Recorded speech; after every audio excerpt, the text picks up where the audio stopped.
Reverend Glen.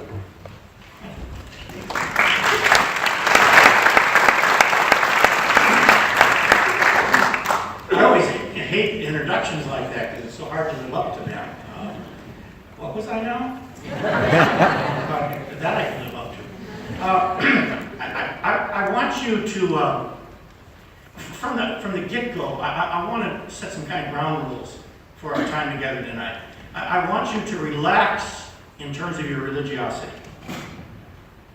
In other words, whatever you brought with you in the door, I want you to kind of check it and set it aside.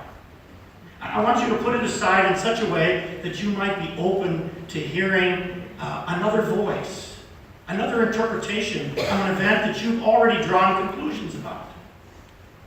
And maybe see it anew. You see, friends, when we do that, we gift each other. That's the gift of interfaith activities. It's the recognition that at the very core, there are some profound similarities that bind us together. But on the outside, it appears that we're very different. So what I'd like to do is, that's the religiosity. I'd like us to kind of check our guns at the door, if you will, right? Set that aside and be open to the possibility of experiencing a profound experience of a faith this evening.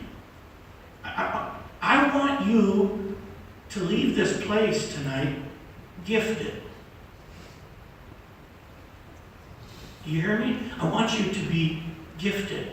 I want you to go home and talk to the people that you came with and say, I am really glad we came tonight. I learned something tonight. I'm seeing anew.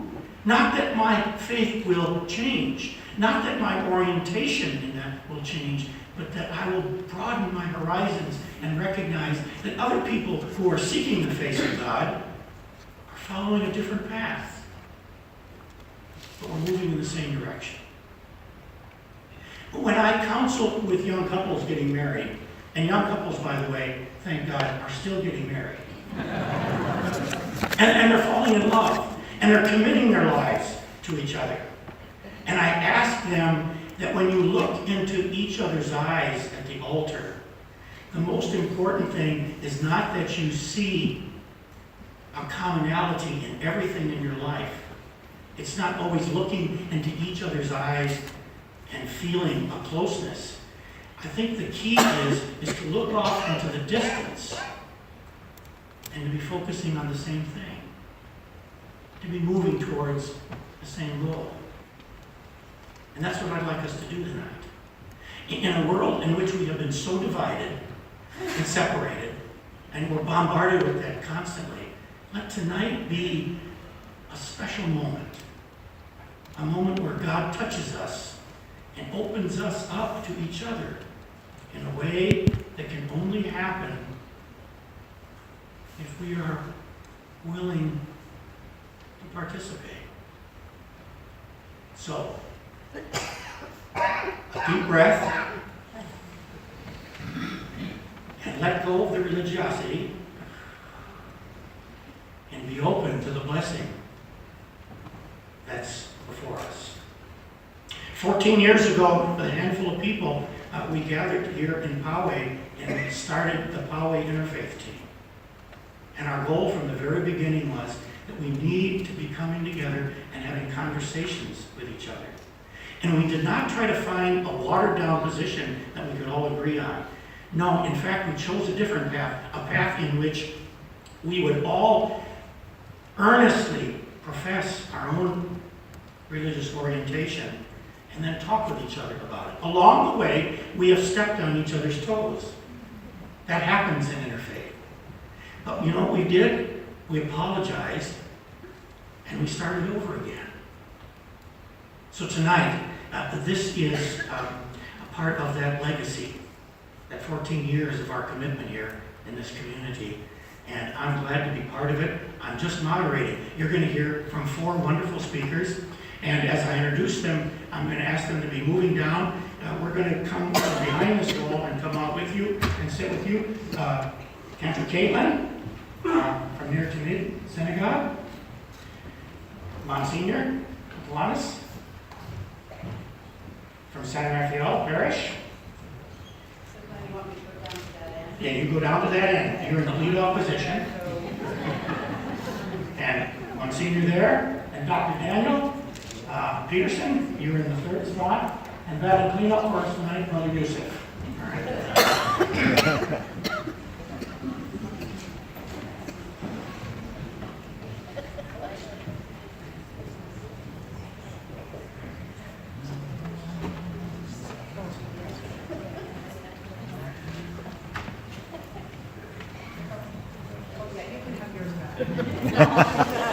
One little favor.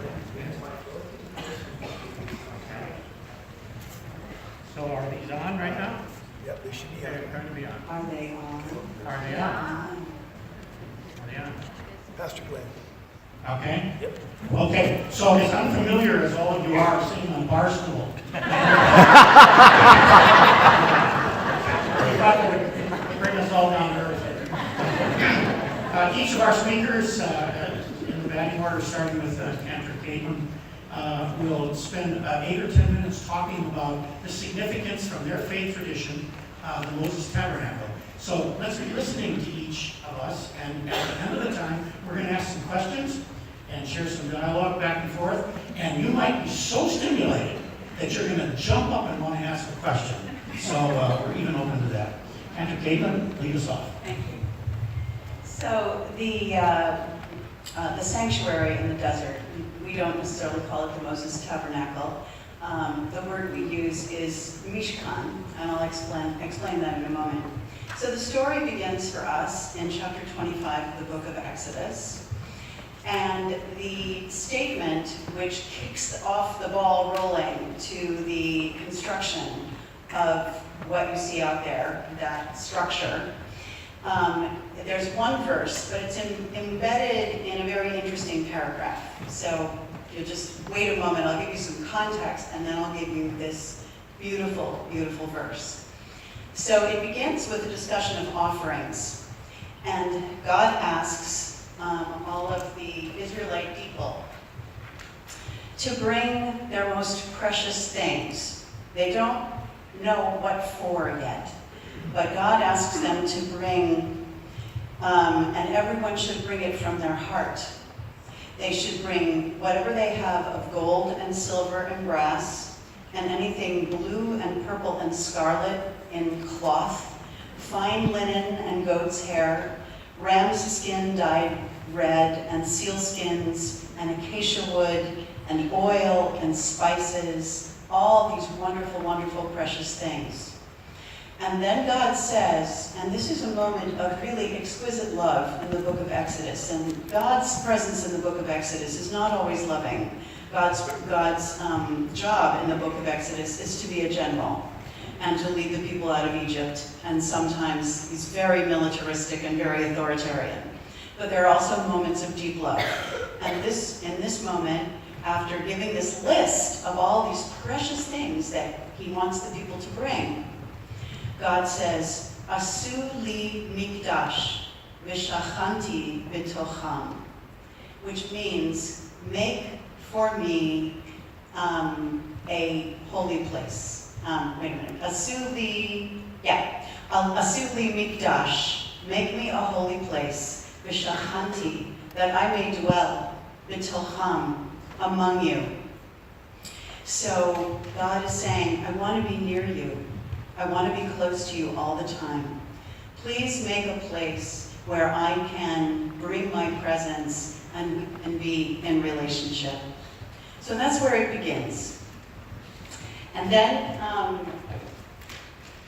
many, many chapters go on with very detailed instructions from an architectural point of view and construction, and all of the people are involved in making this place.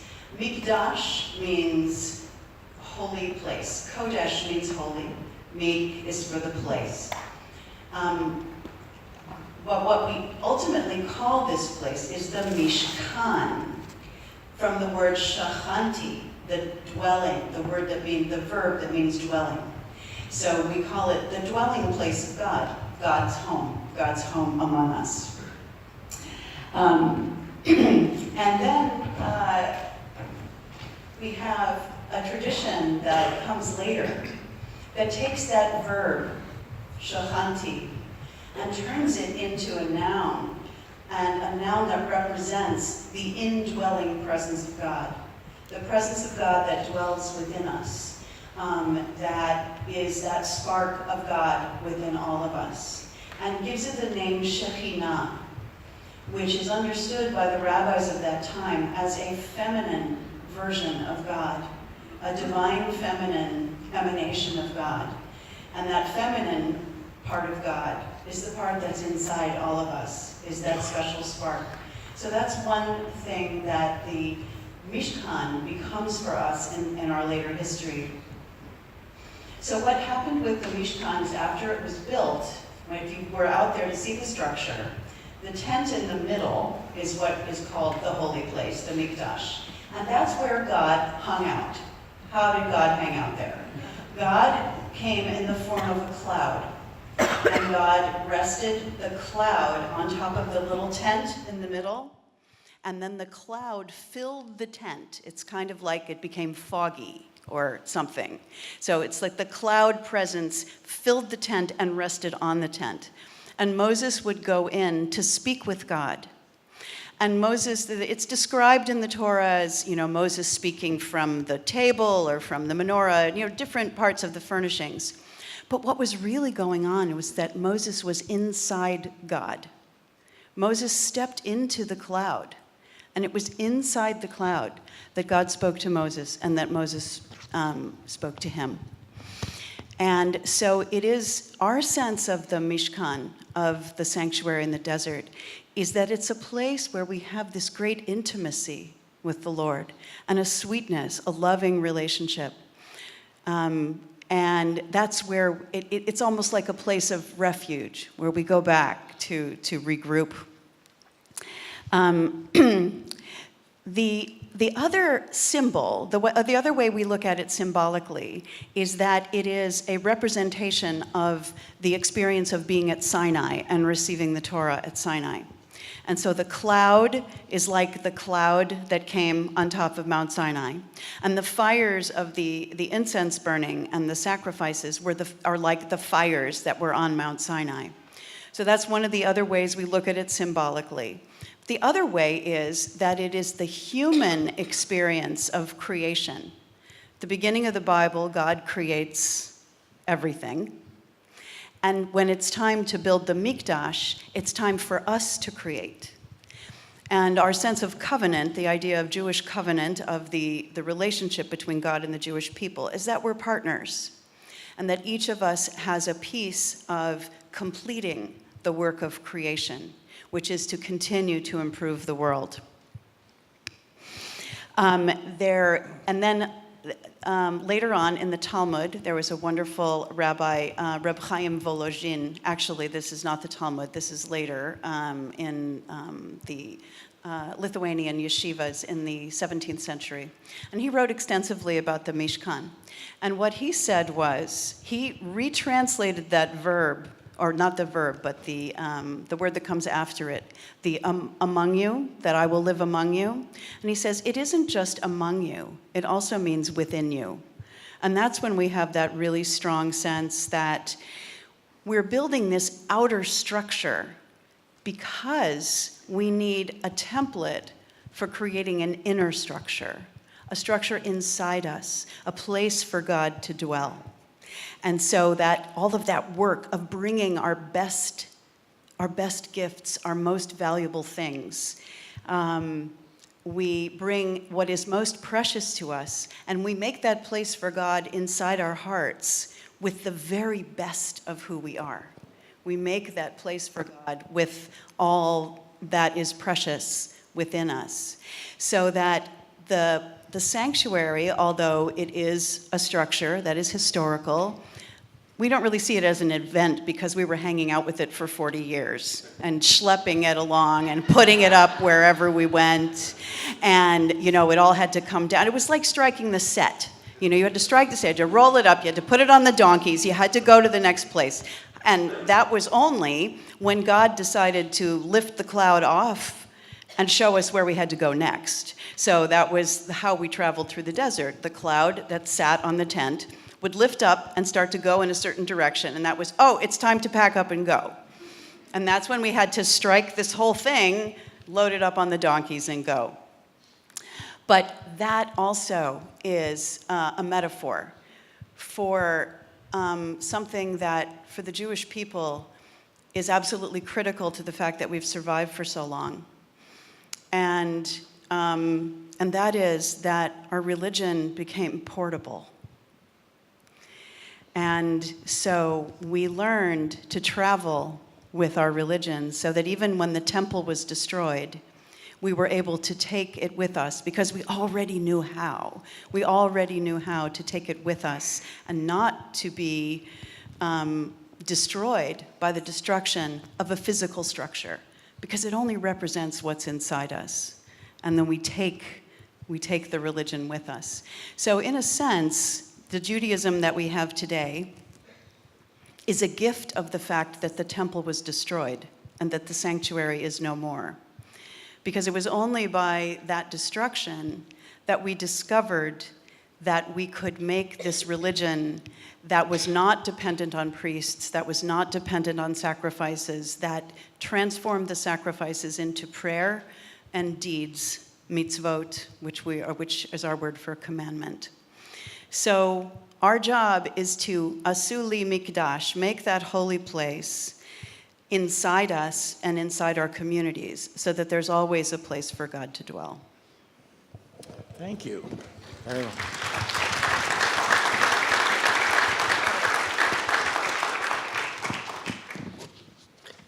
well. My name is Mikulanis. That's Lithuanian.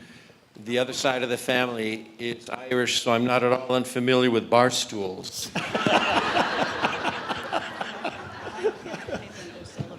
I'm Caitlin O'Sullivan Bromberg. So And if you'll excuse, I've got this written out because you see, I'm a pulpit preacher. I need notes, otherwise I'm kind of like a donkey that doesn't know how to get back to the barn, and you'd be here all night. So, a few weeks ago, I attended a meeting in Chicago of the National Catholic-Muslim Dialogue, of which I'm a member. And on the drive to Catholic Theological Union on the south side of Chicago from Midway Airport, I was struck by the number of churches that were visible on either side of the highway, extending far in every direction, identified by the steeples and bell towers that mark their locations. How nice it is, I thought, when the tallest structures in a community are the steeples of churches. Of course, I was speaking from a Christian perspective, where the sight of a church lets us know that our brothers and sisters in faith are alive and well, although we do not need a physical, permanent structure in which to worship.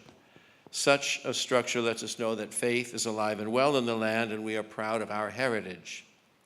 I get the same feeling whenever I have a window seat on a plane when I fly into San Diego and look out the window.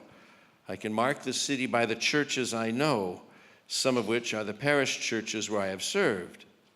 It always brings a smile to my soul knowing that my particular faith community is alive and well.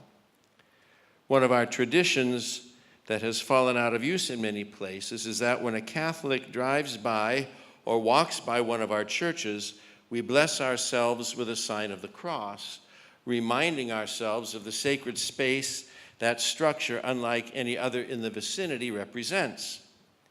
Our churches are not warehouses or places of entertainment. They are not markets or offices, nor have they been built for any use other than the worship of God.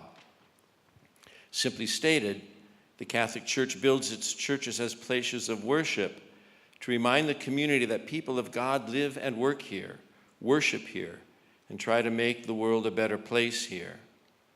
In that sense, our parish church buildings are much like the Tabernacle of the Hebrews in the desert, reminding us of God's abiding presence. Even more than the building itself, a Catholic worship space has several sacred objects reserved exclusively for the worship of God. The baptismal font is where, through the sacrament of baptism, we are washed clean of original sin, are incorporated into the people of God, and are assured of our salvation. The altar, where the sacrifice of the Mass is celebrated, is not just a table. It is specially blessed and consecrated for that singular use. The ambo, or the pulpit, is where the Word of God is proclaimed and God's message is preached to the assembly. Most significantly is the tabernacle, a secure, ornamental receptacle that contains the Blessed Sacrament, the consecrated hosts that are the body and blood of Christ, which are reserved to take communion to the homebound and the sick. The tabernacle can have many forms. Some have the form of the Ark of the Covenant. Others are designed to look like grand basilicas. Others are very simply constructed. But all of them are secured by lock and key to preserve the sacred species of the Blessed Sacrament, the bread of life, the manna of salvation, the body of Christ. Nothing is more sacred to Catholics than that. The location of the tabernacle in a Catholic church can be near the altar or in a side chapel, specially designed to house it and make it more conducive to private prayer. It is always watched over by a lit candle called the vigil lamp, which burns constantly, reminding the faithful of the sacred presence protected within the confines of the tabernacle. Like the tabernacle in the desert, it is a reminder of the very presence of God in our midst. This is truly the most sacred place in the sacred space of any of our churches. And upon entering or leaving the church, we genuflect before the Lord present in the tabernacle as a sign of our reverence before him.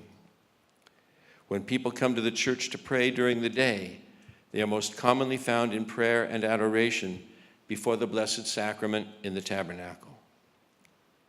In a world of such consumeristic frenzy that is both exhausting and joyless, the sacred spaces we make for ourselves, of whatever faith, to sit in the quiet presence of and communicate with the divine, have their origins in the tabernacle in the desert, where Moses and Aaron went before the Lord, and the people knew that God was with them in their midst. Thank you. Amen.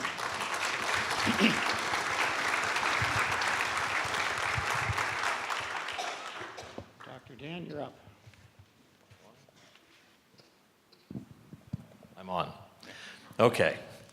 Need to make sure I don't have a watch with me, so I have to watch that clock over there and make sure I don't exceed the time.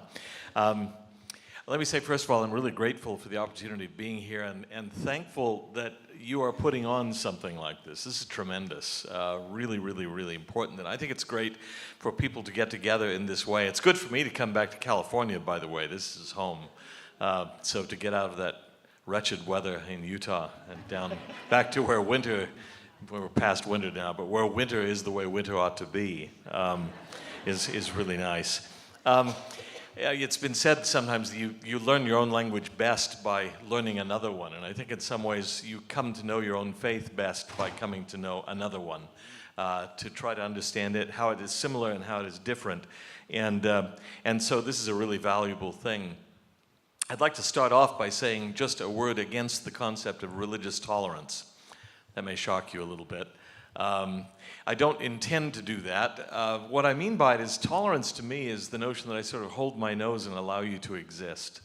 And that's not, I think, what we ought to be doing. There is actually a passage in the Quran where God says that he could have created us all of one type, one community, but he did not, so that we could learn from one another and we could compete with one another in good deeds. But I think it's also a matter of learning from one another, to see ourselves in another faith, our own faith in that other faith, and again, to see how it's different and how it's the same, can deepen our understanding of our own. Now let me start with a reaction to the general idea of the tabernacle, of the tent of meeting, the tent of congregation, by telling a story that has nothing to do with it. In 1981, Some of you will remember this, most of you probably won't. The first presidency of the Church of Jesus Christ of Latter-day Saints issued a statement on a proposed military facility at the time, the MX missile, which was to be deployed in and around Utah. The first presidency raised questions. This is the highest leadership of the church, raised questions about that, and basically killed it, I think, in that area, that they didn't want it in that area, to have enough firepower to destroy the world several times over, concentrated within the state of Utah. And they voiced concerns about the human penchant for self-destruction and so on and so forth, and there was a lot of opposition to their stance.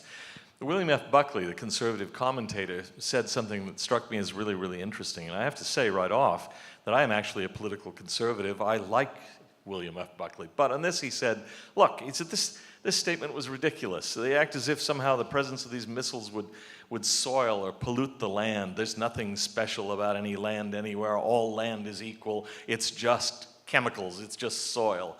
And I remember, I wrote to him and I said, really? You're a Catholic.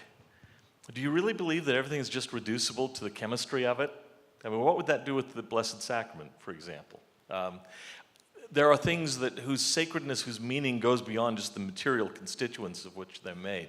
A Quran should not touch the ground. It should be treated with respect. Now, you could look at it in a way and say, it's just paper and ink and glue and some binding. So it's just a book. What difference does it make?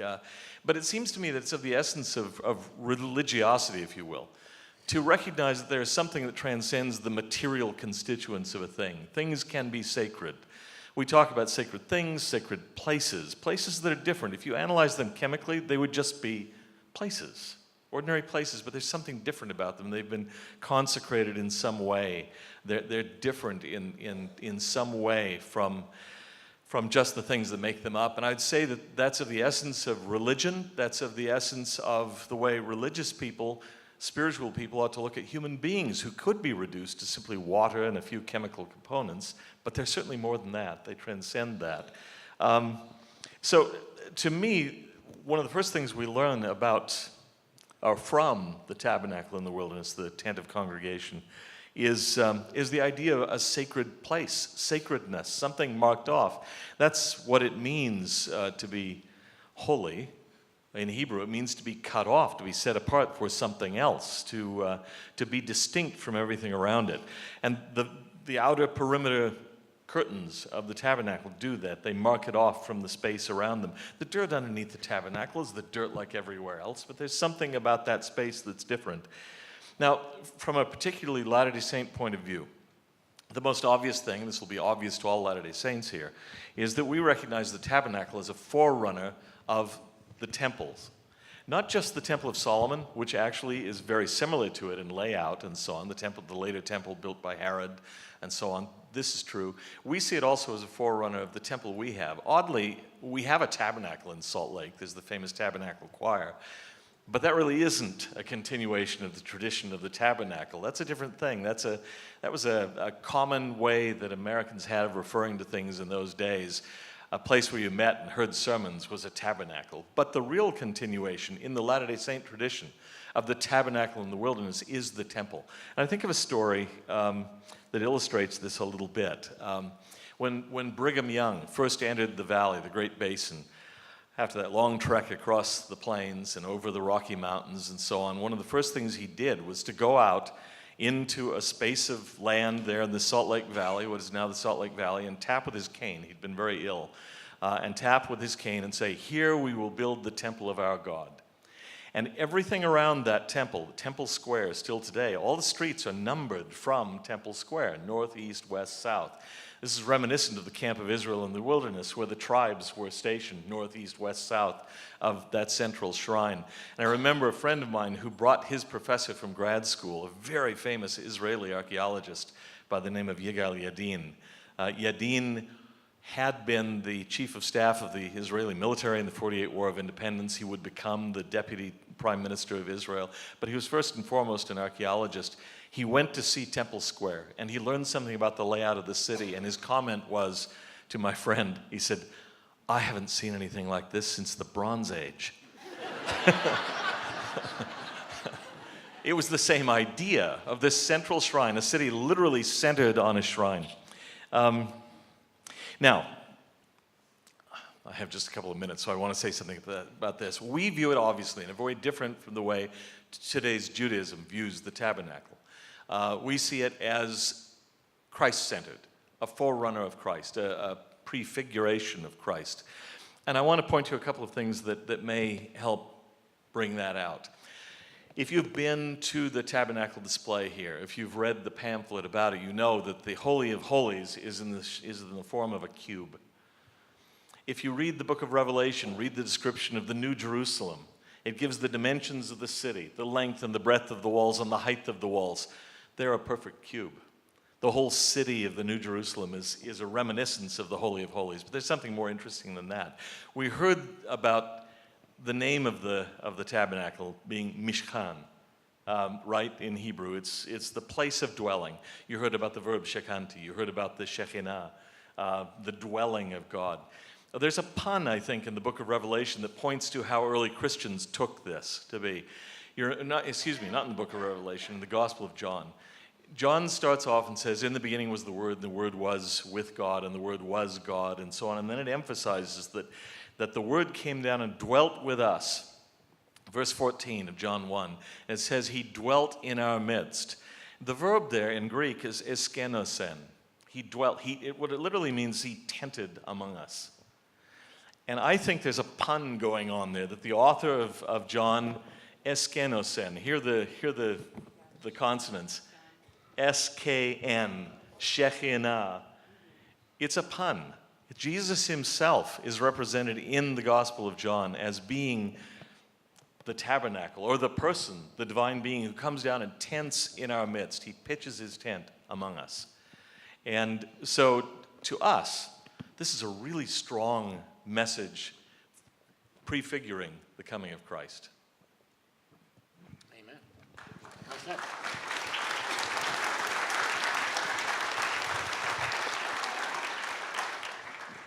So, Yusef, you got to pull this all together now. All right. Again, my name is Yusef Miller, and I would like to start in the name of Allah, most gracious, most merciful. Qala rabbi shrah li sadri wa yassir li amri wahlul 'uqdatam min lisani yafqahu qawli. That is an Arabic phrase or Arabic verse from the Quran, and is the words of Musa alayhi salam, or Moses. We call Musa, we say alayhi salam to say upon him peace. And it's tradition that when we mention prophets, we say upon them peace. Our own prophet, we say sallallahu alayhi wa sallam, may peace and blessings be upon him, because he's our prophet. But everybody else's, we say upon them peace. So, this is a statement from Musa.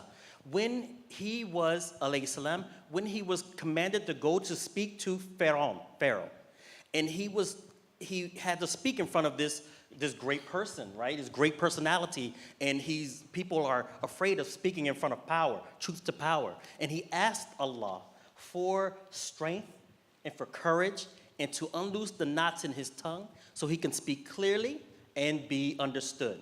So I make that same supplication in the words of Musa, that I have the bravery to talk in front of you and not be too confusing when I speak. So I ask that he loose my tongue so I can speak and be understood. So what does the tabernacle mean to me? And I would like to take that as an Islamic approach from the tradition of Islam. The tabernacle itself is not too different from the holy city of Mecca. Not too different. Now, Musa alayhi salam is mentioned in the Quran over 100 times, approximately 135, approximately. And everything said about him is related to how we should follow the example of Musa alayhi salam, how we should follow the example of Abraham alayhi salam, how we should follow the example of these great men that were prophets before Prophet Muhammad sallallahu alayhi wasallam. So when we look at the tabernacle and the stories in Exodus about the tabernacle, its dimensions and its tools and things that are in there, we don't have an equivalent necessarily. The Quran did not speak about the tabernacle, but theologically speaking, it makes sense for Muslims, theologically speaking. In Islam, when Abraham had his son Ishmael, and he went off to the Arabian Peninsula, the Islamic tradition says that Abraham visited his son in the Islamic peninsula with his other son Ishaq, alayhi salam, and they built the Kaaba, which is that black cube that you see in Mecca. And if you put the two pictures together, that black cube, it's not really black, the covering is black, but that cube in Mecca is like the Holy of Holies, as my brother related to. The commonality, the continuation of this same process of holy space, which means a lot to all of us. Muslims, we have holy space. Christians have holy space. Our Jewish brothers and sisters have holy space. And our non-religious people also have holy space. Everyone holds holy space. Actually, even our animals hold holy space. You ever hear birds chirping in the morning, holding holy space? They interrupt some of our holy space sleeping, but still, they hold holy space. So we see the continuity in this. As a matter of fact, in this continuity with Musa alayhi salam and the tabernacle, when Musa alayhi salam was on the mountain and he went to the burning bush, Allah subhanahu wa ta'ala, Allah is what we call God, subhanahu wa ta'ala, glory may he be to the highest. Allah said to him, remove your shoes, you're standing on holy ground. For that sake, Muslims, when we enter the mosques, we take off our shoes in honor of the sacred space, one that Musa alayhi salam was commanded to take off his shoes. When we enter our sacred space, we believe that we're standing in front of the divine. So when we pray 5 times a day, we remove our shoes. If we're going to the mosque, everybody there has their shoes off. I tell my sons and my kids to make sure their socks are clean because we're taking off our shoes when we get to the mosque because we're holding sacred space before your Creator, before your Lord. And we're facing in a direction towards that cube, which is reminiscent of the tabernacle. Now, when I say reminiscent, when you think back of this cube, and Muslims, once in a lifetime, we have to make Hajj, if you can afford it. And we go to that cube, and we circumambulate this cube, with the cube is in the center.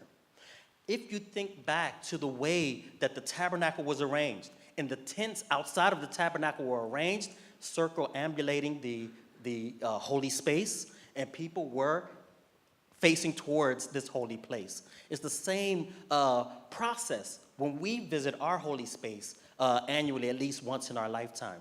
So we have this connection, although the actual tabernacle is not mentioned in Islam at all. But we have a theological connection to its purpose, its utility. We have in the tabernacle, the place where the sacrifices are burnt and sent to Allah subhanahu wa ta'ala, which I love this part of it. I read the Tanakh constantly. I love the stories in the Tanakh. But one thing I love to take from this is the sacrifice that people are giving. Now, all of us say, God doesn't eat, right? He doesn't need meal offerings, he doesn't need wine offerings, he doesn't need meat offerings, right? But the utility of it, the way it goes to the priestly tribes and they partake of it, it's a systematic way, a systematic approach to worship. Also said in the Tanakh that when the children of Israel were going astray, Allah subhanahu wa ta'ala said to them, do you think I delight in your incense and your sacrifices more than I delight in your obedience? This obedience is critical to this worship and to this sacrifice. With Muslims, when we go to the mosque, our prayer is that sacrifice, where you see in the replica where the sacrifice is, where people drop off their sacrifices, their animals. Also the laver where the priests wash their hands. In the Quran, Allah subhanahu wa ta'ala says to Muslims, when you go to pray, wash your face, wipe your head, wash your hands to the elbows, and wash your feet to the ankles. This is called wudu in Islam. And this is a precursor, well, not a precursor, but it's a prerequisite to worship. So we have to do that before we enter the holy space of prayer. So you can, as I'm saying, you can see the continuity of utility, the continuity of structure within the traditions. In the holiest of holies, we have where the priest, the high priest, they go in and they wear the bells, so nobody else is going in there. We have a mihrab in the mosque, and it's a little alcove where only the imam stands when he's leading the prayer, and only he goes there. And the mimbar is the elevated stage platform that the imam goes to deliver the word of God. So in utility, we have not left the sanctuary state of Musa alayhi salam. And we see that it's been transmitted through our Hebrew, Christian, Islamic tradition. And I want to make sure I mention that. I appreciate the state because a lot of times people say the Judeo-Christian tradition and leave out old little Islam. But here we know that it's a Hebrew tradition and it's the Judeo-Christian Islamic tradition that we all are using and we all use to connect to the divine. So, inshallah ta'ala, God willing, I communicated the connection, the overlap between Islam and the tabernacle of Musa, although it doesn't exist in our actual scripture. But theologically, it's sound for us. And then in Islam, the Muslim tradition, I probably only have a few seconds left because I can go a long way, but in Islam, the Quran is the verbatim speech of God, like the tablets of Musa alayhi salam. When he wrote the Ten Commandments, this is the verbatim speech of God. The Quran in its entirety is the verbatim speech of Allah subhanahu wa ta'ala. Therefore, we don't place it on the floor. We keep it in a place that's clean and dry, and you must use it. But we keep it in the high regards, just like the Ark of the Covenant scenario, even though we don't necessarily put it in an ark. But the relationship between our religions and our faiths are not missed when it comes to knowledge. Knowledge is the key that unites us all in our family, in our brotherhood and sisterhood, faith or non-faith. Thank you. All right.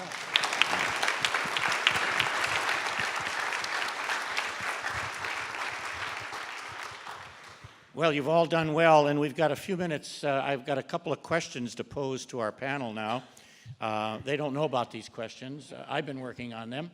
I hope, friends, that you see the thread that ties us, the Jews, Christians, and Muslims together. Do you see that? You're not told that in our world. But profoundly, our faith traditions are intimately tied together.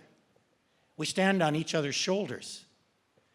The ones that have gone before us now are the traditions that we claim. We have looked at it through a different lens. We have interpreted it differently. But the fact of the matter is that we are bound together. And any statement that says that we are separate from each other is false. It's not the truth. The truth is that God unites us all together. And the tabernacle is this powerful, powerful symbol of sacred space. And that's what I'd like to throw out to our panel. Sacred space, to me, is something that I see us talking about. In some ways, it is very closely defined. But sacred space is beyond just structure, as Daniel shared with us. Sacred space can be looked at in another way. Would one of you want to comment from your faith tradition about the notion of sacred space? Start us, Caitlin. So, because I started before, one of the things that Judaism did, as Judaism evolved after the destruction of the temple and became what is modern Judaism today, the idea of the sacred space of the sanctuary and later the temple was, again, it's part of that portability. But what we did was we made the home into the tabernacle. And when we celebrate the Sabbath at home, when we bless the bread, when we bless the wine, when we wash our hands for the blessing, all of those are things that the priests did in the tabernacle and that the priests did in the temple. And so we make our own table on which we have our Sabbath meal becomes the table in the sanctuary. And one of those things, one of the reasons I find that very powerful, it's the home is just as holy as the synagogue. The synagogue is a place of gathering, but it's not the only holy space in Judaism. All of our homes are a mikdash ma'at, a little sanctuary. Right. So that is one of the ways that we transformed that, because what happened to us was we decided that the space wasn't as important, that Judaism of the, rabbinic Judaism, the Judaism that we practice, emphasized more the holiness of time. So we set apart the time of the Sabbath is like a holy space. One of our great philosophers, Rabbi Abraham Joshua Heschel, said that the Sabbath is a cathedral in time. So from the time that the sun goes down on Friday till the nightfall on Saturday, we create a structure which is holy time. And we live within that as though it's holy space. So we went beyond that and did not, although there are furnishings in our synagogue which are reminiscent of the sanctuary. That's how we transformed that concept. Thank you. Very good. Someone else? Comment? Yes. In Islam, in the Quran, Allah subhanahu wa ta'ala says to us that the entire earth is a masjid. This means the sacred space is everywhere you go. Everywhere you go, when you think and concentrate on your Creator, it becomes a masjid itself. Our bodies, as was said by our sister, is also a place of sanctuary. This is why Muslims are not allowed, even though they do sometimes, we're not allowed to tattoo ourselves, because it is the sanctuary of the divine.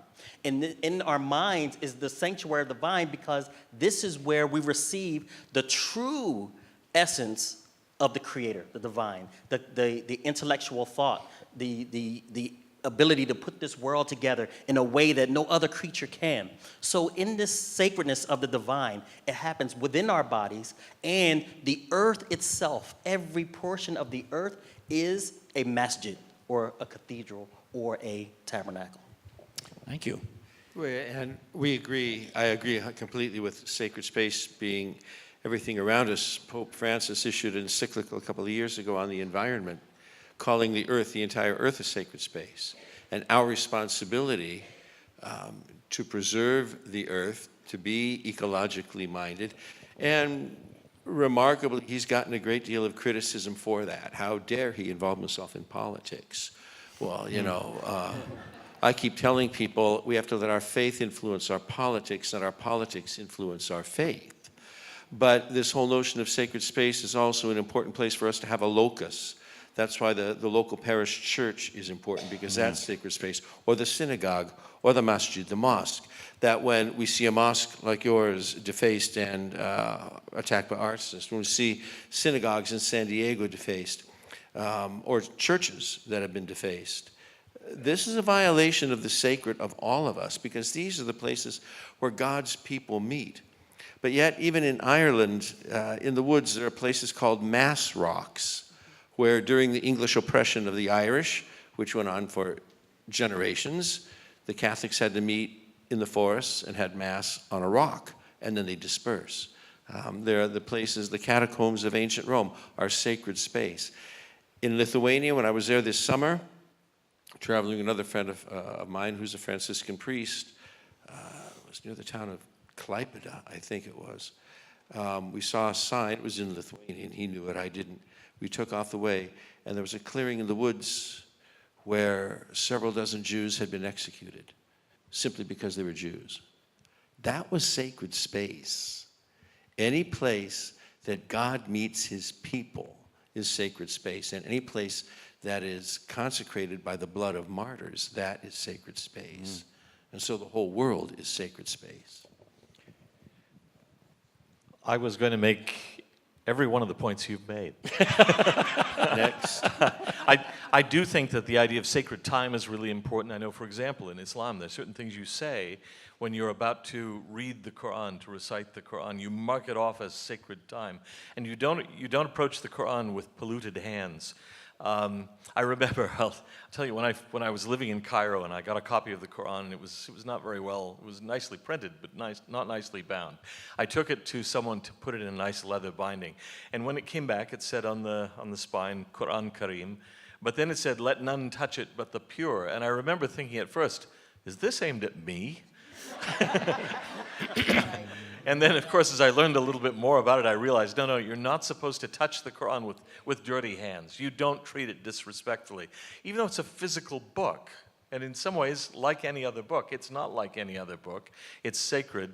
You don't put it under other books. You don't put it on the floor. You don't mark it up or rip it up. And when it's in terrible shape, there's a certain way you should dispose of it, not just throw it away or something like that. So that's really important. But sacred time, sacred space, sacred things. And yes, in a sense, everything around us is sacred. If we could see with God's eye, we would recognize that. But as it is for humans, we sometimes need, as you say, a locus of the sacredness, where we can learn about the sacredness of the things outside. Amen. Okay, one more question for you now. It seems to me, as I look at the tabernacle and its significance to each of our faith traditions, that it also has implications about worship, right? Sacred space leads to this communion with God. When I look at the tabernacle, that was a place where people communed with God. So from your faith traditions, how does sacred space then jump into worship experience? Our whole worship life takes place in the experience of liturgy and worship, our meeting with God. Like the laver, the priest washing his hands. When a Catholic walks into a church, what's the first thing we look for? And it's really neat to see the little kids, parents doing this. Look for the holy water font, where we dip our hands in the holy water and we bless ourselves, to remind us three things: our baptism, our salvation by the cross, and we're cleansing ourselves from the outside impurities as we're coming in to worship. And we have them at every door of the church, and there's usually a big one like we have at San Rafael. There's a main one in the front. But the notion of the showbread, the priest eating the bread, the Eucharist is Christ's living sacramental life. It's the representation of the grace-filled moment on Calvary that happens over and over again to strengthen us. And so wherever that takes place is sacred. You know, see the Pope going all over the world. He's saying Mass in soccer stadiums and baseball parks. That becomes sacred space. Mm-hmm. Not necessarily because of the space, but because of what is taking place there. Worship? In Islam, worship has to do with all of creation, especially the relationship between people. When we create that sacred space of assistance, of joy, of support, this is sacred space that is like no other sacred space on earth. So we worship Allah subhanahu wa ta'ala by our interaction with other people, not only other people. We worship Allah subhanahu wa ta'ala with our interaction with the animals, not only the animals. We worship Allah subhanahu wa ta'ala when we interact with the environment, the trees, the plants, the grass. I have people come to me and they ask me, they want to know about Islam, and they ask me, have you ever seen a miracle? Like they want to see a thunderbolt or a fire come from the sky or something like that. And I'm like, brother, it was actually a sister. You're looking for a thunderbolt from the sky, but have you ever looked at a blade of grass? SubhanAllah, glory to God. A blade of grass, did you know that's laser technology? They take the sun and they use it to split a molecule that you can't even see with laser using water. SubhanAllah, we're looking for things outside. We're looking for things extraordinary, and we can't appreciate the connection between one another. We can't appreciate the grass, the breeze on our face, the sun, the beach. We can't really appreciate that for what it is. And when you appreciate that, that is worship. Amen. My brother, Yusef, you are my brother. You're really my cousin, I mean, you might be noticing how close Judaism and Islam are. And it's very interesting. We're really closer to each other in some ways than we are to Christianity. And it is something that's so important to remember because of the presence of conflict between our two peoples in the world. And that, the more we can remember that we are cousins, the better it is. But anyway, my point is, as far as space and worship, what comes to mind for me relates to what Brother Yusef said, which is how we orient our festivals and our Sabbath to the planet, and to where we are on the planet and to the seasons, which has to do with the movement of the planet in the solar system and the relationship to the sun. We face east for prayer, and traditionally the reason for that is because for at least the Jews in the Western world, east is where Jerusalem is. If you're a Jew in Asia, you face west, but the point being that, we generally face the direction of the rising sun for our worship. But there's one time in our worship when we face west, and that's on Friday evening. When we welcome the presence of the Sabbath, we turn to the west because that's where the sun is setting. And we are to be aware of that change of the light going into twilight and then going into the sacred time of the Sabbath, the approach of the evening. And so we face the west on Friday evening to welcome the Sabbath bride, which is, the folkloric personification of the Sabbath. So we're always orienting ourselves to the earth, and the way we begin all of our services is with the Psalms, and they're generally the Psalms which speak of the creation and of the glories of nature and how God is expressed in nature. So before we get really dug into the books, we're supposed to be aware of the world around us, and we have different prayers for the morning than we do for the evening, which recognize where we are in time and space. So we orient ourselves to nature, even though we're inside a building. Thank you. Comment? Well, I think that, so I'm the Latter-day Saint representative here, I'll bring it home to what we regard as the most sacred place on earth, which is the temple, which, as I say, we see as a continuation of the tabernacle tradition.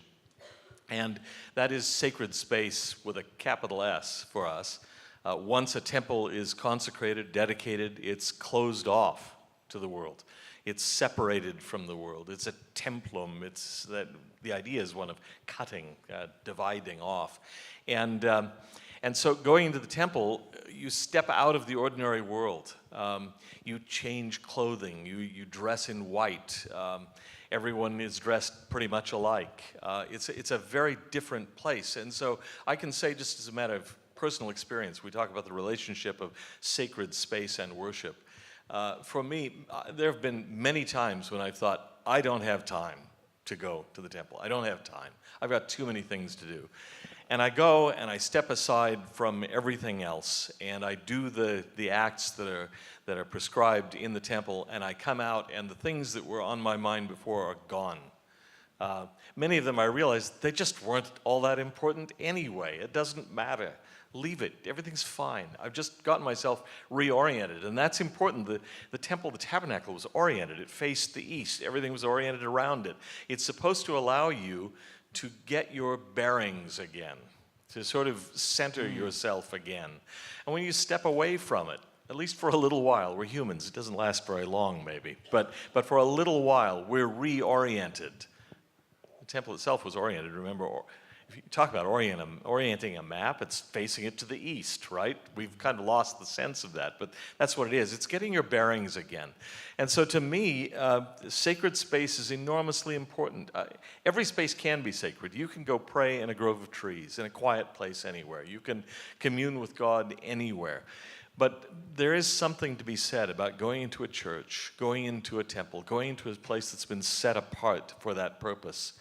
God can communicate with you anywhere, but we find it easier, I think, given our embodied nature and so on, to be in a place where we can commune a little more easily with God. At least we hope we can. And I would say, by the way, that I don't limit that to sacred places in my own tradition. I have felt that sort of thing in churches and in synagogues and in mosques. And to me, one of the things that makes a place sacred, I've taken tour groups to Israel on many occasions, and I've taken Latter-day Saint groups to the Church of the Holy Sepulchre. And I have to say, most of them, when they go, are not overly thrilled with it. And I have to say, it's kind of an awful place in some ways. It's jostling and dirty. It's cleaner now than it used to be, but it can be terrible. But I tell people, look, whatever you may think about the real location of the burial and resurrection of Christ, whatever you may think about this place has been consecrated by hundreds and hundreds and hundreds of years, who bled and died to get here, who prayed here, thousands, hundreds of thousands of people. And that also makes a place holy. That can make a place holy. Amen. People striving to reach God, I think God is not unmoved by that. Amen. Well said. So when I was in Israel, we went to the Church of the Holy Sepulchre, and I underscore your sentiments. But I heard a wonderful story. In Jerusalem, it's divided up into 4 segments, and you don't really know when you're passing from the Muslim center into the Jewish center into the Christian center. And so there's a great story about historically there were a number of Christian groups that vied for ownership over the Church of the Holy Sepulchre. And they could, can you believe this now? Christians arguing with each other? They could not agree on who was going to hold the keys to unlock the door to the Church of the Holy Sepulchre. They could not come to agreement, but across the way was a mosque. So they met with the imam, and they gave the imam the keys. So at 6 o'clock in the morning, the imam comes across the area and unlocks the Christian church to the Holy Sepulchre. And this is on. And this has been going on. This has been going on since the 12th century. Sorry? That's also the best time of the day to see the Church of the Holy Sepulchre, because nobody's there. So you see, somehow we've got to drop this facade that we have, this religious facade, and get below the surface and connect with each other and recognize that we have far more in common. So I hope that you have felt this. I hope that you have felt the thread that binds us together here. And I hope that it stimulates you to begin to thinking about your own faith walk. That the tabernacle is not just a wonderful historical artifact that you can walk through, but it is a living presence, transformational presence that can give you insight into a relationship with God, a communion with God, if you will, regardless of the faith tradition that you bring in. It's that universal. It's that powerful. Now, if there is a burning question, we have a couple of minutes left. It has to be a very astute question, and the second, it has to be easy. So, is there anybody that, there's a hand right there, sir. Just speak real loud. Oh. Oh.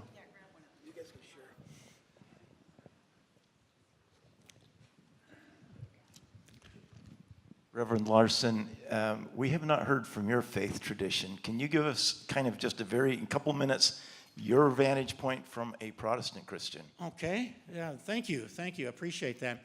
Yeah, from a Protestant tradition, we would look at the Hebrew Scriptures and the experience of the Jews in the wilderness and focus upon that. I think in our tradition, we don't connect that activity as much with Christ as maybe our Mormon friends do, but we look at Judaism as a faith that stands on its own, that is not somehow a precursor to a later religion, but is a religion that must be experienced by itself. And when we do that, I think it then gives us insight into who was Jesus. Jesus would say, those that have eyes to see, let them see. The suggestion being there that what is on the surface, what is obvious, is not really the message. There's something that the eyes of faith look below the surface. It's something that's deeper. And it would encourage us in our tradition to look deeply at a question and to invite people to believe rather than to tell people what to believe. A hand over here. Now, I'm sure the claps were not for me. First of all, I apologize to the Monsignor for the English for persecuting the Irish. We can be a very arrogant people. But Cantor Caitlin very beautifully described the overshadowing of the temple, of the tabernacle by the Shekinah, the presence of God, and Moses walking into God. Very beautiful. I was wondering what the other faith traditions believe in. How did God dwell in the tabernacle? good question. Someone you want to jump in? In the tabernacle Yeah. in the desert, Yeah. as Cantor Caitlin says, with the pillar of cloud by day, the pillar of fire by night. It's that same faith for us. Like I said, in Islam, we don't have the tabernacle per se, but theologically speaking, Allah subhanahu wa ta'ala's connection with each person, and as we work in His way, in His light, in His reflection, we become closer to His being, His essence. But in Islam, there's a veil between His creation actually becoming Him or becoming one with Him in any particular way. But we mean theologically that we are a mirror image of His divine attributes. So that's how I would explain it in Islam. You need a microphone. Thank you. Well, the Latter-day Saint tradition would see God as having localized, a localized manifestation there. When it says that Moses spoke with God face to face, Moses did speak with God directly in a way that other people did not at that time. Another question. Yes, ma'am.